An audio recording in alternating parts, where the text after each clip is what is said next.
তোমার বয়স মাত্র 4 বছর, তুমি এত বড় বই কিভাবে পড়তে পারো? তখন ম্যাটিল্ডা বলে যে আমার বয়স এখন 4 নয়, বরং আমার বয়স এখন 6.5 বছর।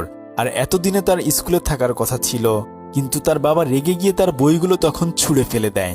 আশ্চর্যের বিষয় হলো তার মাও ভাবত ম্যাটিল্ডার বয়স বুঝি মাত্র 4 বছরই।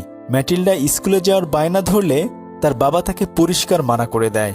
ম্যাটিল্ডা এতে খুবই কষ্ট পায়। সে একা বসে কাঁদতে থাকে আর ভাবে যে বইয়ের গল্পের মতো যদি তারও কিছু বন্ধু থাকতো। তবে এরপরে একদিন তার বাবা খুবই খুশি হয়ে বাড়িতে ফেরে। সে তার সব চোরাই গাড়ি বিক্রি করে অনেক মানুষকে ঠকিয়ে প্রচুর টাকা কামিয়েছে। সে তার ছেলে মাইকেলকে আজকের লাভ হিসাব করতে বলে, কিন্তু মাইকেল ঠিকমতো হিসাবই করতে পারছিল না। তখন ম্যাটিল্ডা মুখে মুখেই হিসাব করে দেয়। এটা দেখে তো সবাই অনেক বেশি অবাক হয়ে যায়, কিন্তু তার বাবা মনে করে যে ম্যাটিল্ডা নিশ্চয়ই চিটিং করেছে। তাই সে ম্যাটিল্ডাকে হুমকি দেয়, আমার সাথে বেশি চালাকি করলে তোমাকে এমন শাস্তি দেব যে সারা জীবন সেটা তোমার মনে থাকবে। তখন ম্যাটিল্ডা বুঝতে পারে শাস্তি কি জিনিস, আর সে সিদ্ধান্ত নেয় এবার সে তার এই বদমাশ বাবাকেই চরম শাস্তি দেবে। পরের দিন সকালবেলা তার মা বাবার ঘুম থেকে ওঠার আগেই ম্যাটিল্ডা তাদের ঘরে যায়।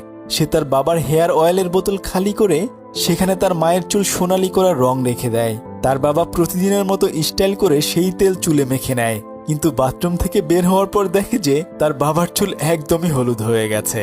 ম্যাটিল্ডা কোনো রকমে নিজের হাসি আটকে রাখে। তার বাবা তখন চিৎকার করতে থাকে আর একটা টুপি দিয়ে নিজের হলুদ চুল ঢাকার চেষ্টা করে। ওই দিন তার বাবা ম্যাটিল্ডাকেও তার গাড়ির শোরুমে নিয়ে যায়।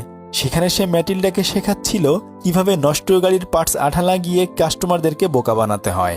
ম্যাটিল্ডা বলে যে এটা তো তুমি একদমই ভালো করছো না, কিন্তু তার বাবা তখন বলে সৎ মানুষ কখনো বড়লোক হতে পারে না। সে ম্যাটিল্ডাকে অপমান করে স্টুপিড বলে।